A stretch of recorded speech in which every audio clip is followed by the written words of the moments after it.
They watched her from the first step onto the range, boots barely dusted, rifle strapped diagonally across her back instead of chest-mounted like regulation demanded. Her shoulders square, her eyes forward. But that rifle mounting sparked laughter within seconds among recruits who believed strength could be measured by volume, posture, and tradition. They had no idea what they were looking at.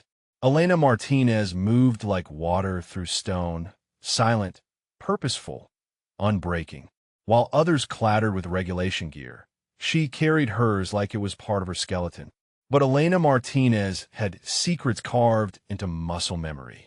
The Sierra Nevada mountains 2 years ago, a classified operation that officially never existed. The rifle wasn't just mounted differently. It was mounted with intent. Diagonal sling, compact optics, precision laser alignment, and her sidearm positioned not as backup during inspection, but as primary. The whispers started immediately. "Look at that setup."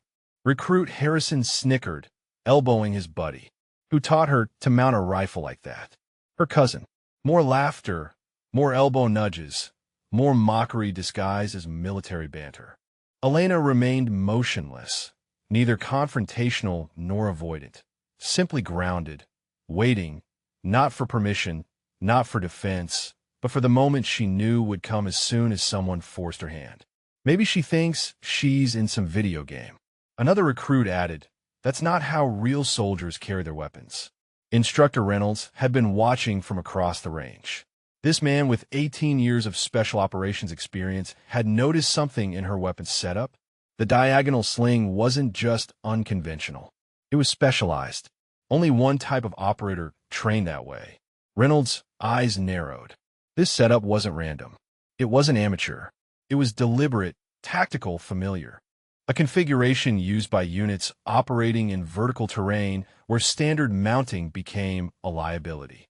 A placement that suggested someone trained to transition between weapons under extreme stress.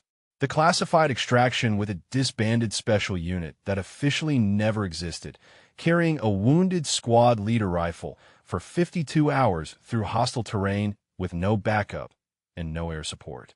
That's where Elena learned that survival wasn't about following regulation. It was about adapting regulation to survive. The instructor strode slowly across the gravel until he stood beside Elena. The entire firing line fell silent. Everyone expected a reprimand, but Reynolds leaned closer and whispered something only she could hear.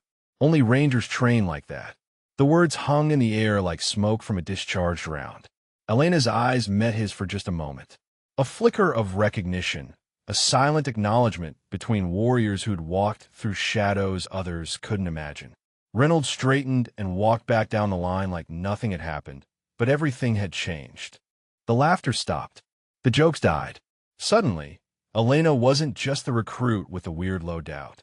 She was someone whose methods bore meaning, whose style wasn't an error, but a code known only to those who'd seen real darkness in real places. The name spread quietly at first. Phantom whispered in corners, then louder in training halls where new recruits were warned not to mock what they didn't recognize. Over the following months, Elena's dominance became undeniable. Live drills, 18% higher accuracy than any standard shooter. Low-light movement courses cleared sectors in half the regulation time. Simulated breach operations so efficient that instructors began using her footage to retrain veteran squads. But what made her legendary wasn't her statistics. It was her silence. During the graduation ceremony, a figure appeared in the crowd. Civilian clothes, no insignia, just eyes that locked onto Elena's during the flag presentation and gave the slightest nod, which she returned like clockwork. That's when command started digging deeper. Her personnel file was sealed at level 6 clearance. Her origin training wasn't from any domestic base.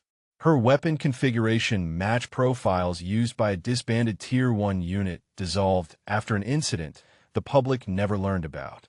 Years later, when conflict erupted in terrain nobody had trained for, dense urban ruins mixed with vertical cliff faces, Elena's name topped the deployment list. They didn't send orders. They just called and said, "Send Phantom." She left at dusk, rifle strapped the same way. When she arrived at the operational zone, local forces laughed until she took point. Cut 4 hours from their planned route and saved 8 lives with a precision ambush so clean that satellite imagery never detected her team's presence. The war lasted 11 weeks. Elena completed 19 missions without a single casualty under her command. Still, she documented nothing, requested no commendation, said nothing.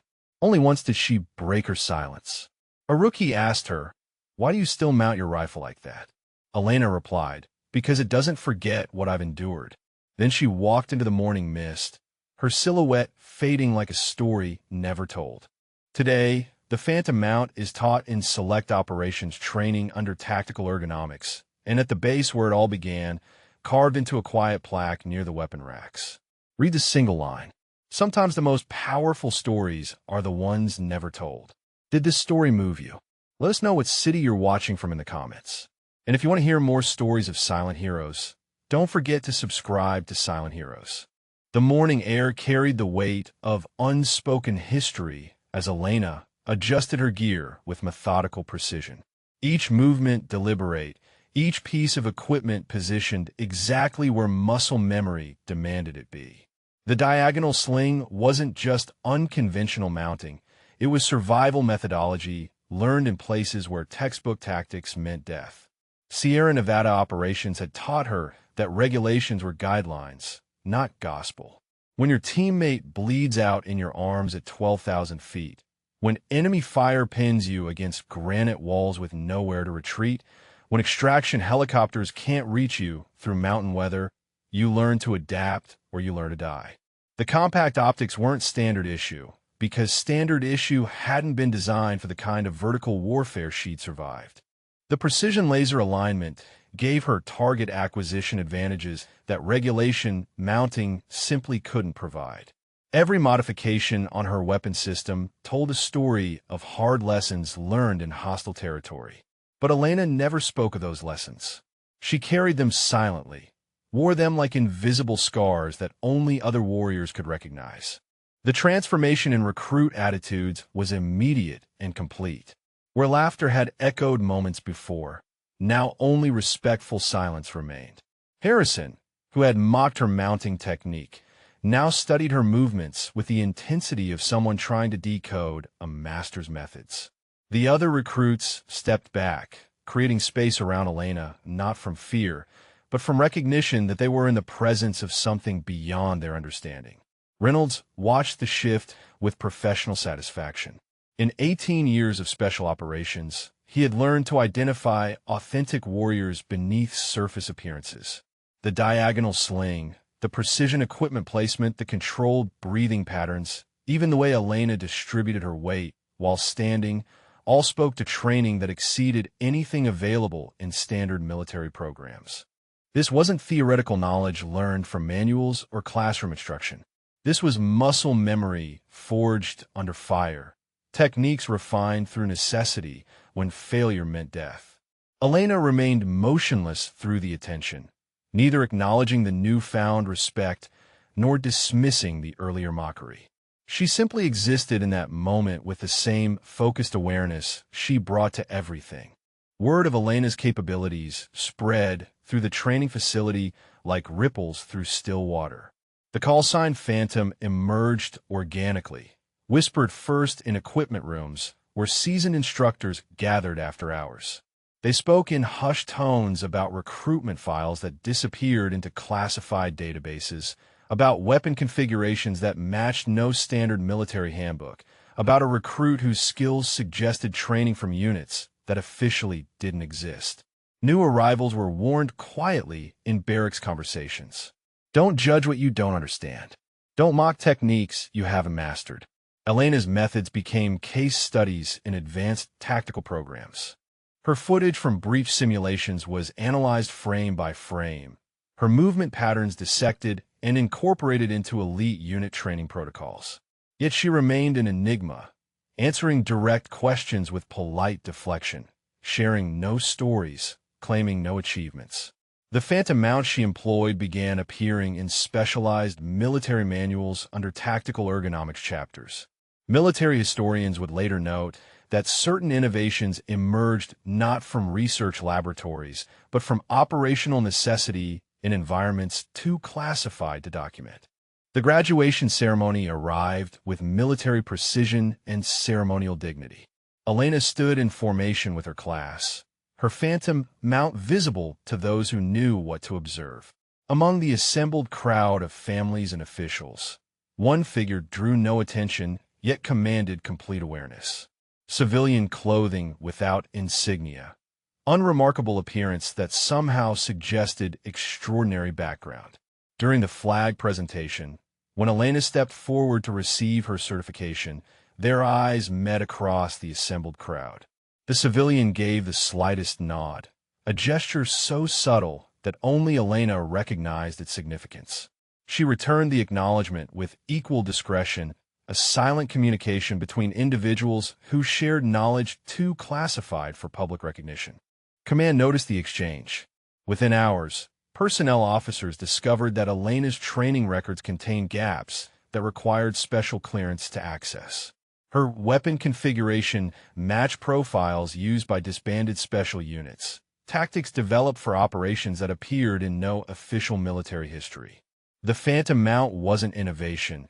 It was institutional memory preserved through individuals who carried classified knowledge in their muscle memory and operational instincts. Years passed before Elena's name surfaced again in operational planning. When conflict erupted in terrain that defied conventional military doctrine, dense urban environments interwoven with vertical cliff faces that neutralized standard tactical approaches, commanders faced challenges no training manual addressed. Mountain warfare specialists lacked urban experience.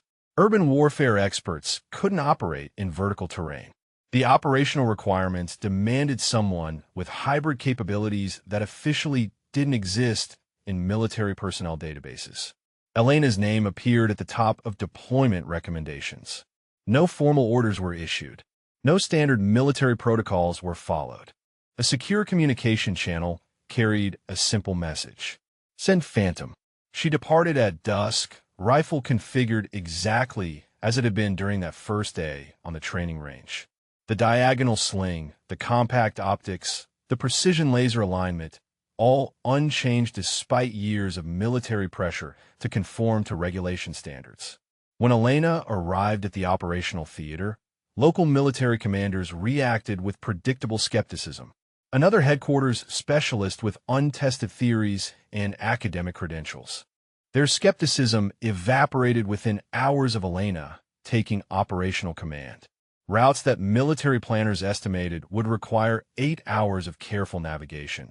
She completed in 4, while maintaining complete tactical security. Her precision ambush eliminated threats so efficiently that satellite surveillance detected no evidence of engagement. Local forces who had initially questioned her credentials now followed her lead without hesitation. Elena's tactical innovations saved 8 lives during a complex extraction where conventional approaches would have resulted in casualties. The 11-week conflict became a masterclass in hybrid warfare adaptation. Elena completed 19 missions without losing a single team member under her command. Her operational reports remained classified at levels requiring special clearance to access. No commendations were requested. No public recognition was sought. No interviews were granted to military historians documenting the campaign. Elena maintained the same professional silence that had characterized her entire career. When the conflict concluded, she disappeared as quietly as she had arrived, leaving behind only tactical innovations that would be studied in classified military academies for decades. Only once did Elena break her characteristic silence. A rookie soldier approached her during equipment inspection, curiosity overcoming protocol. "Why do you still mount your rifle like that?" he asked, gesturing toward the diagonal sling that had sparked so much initial mockery. Elena paused in her methodical weapon maintenance, considering the question with the same careful attention she brought to tactical planning. "Because it doesn't forget what I've endured," she replied quietly. Then she shouldered her rifle and walked into the morning mist, her silhouette dissolving like a story that would never be fully told. Today, The Phantom Mount is taught in select operations training programs under tactical ergonomics classifications.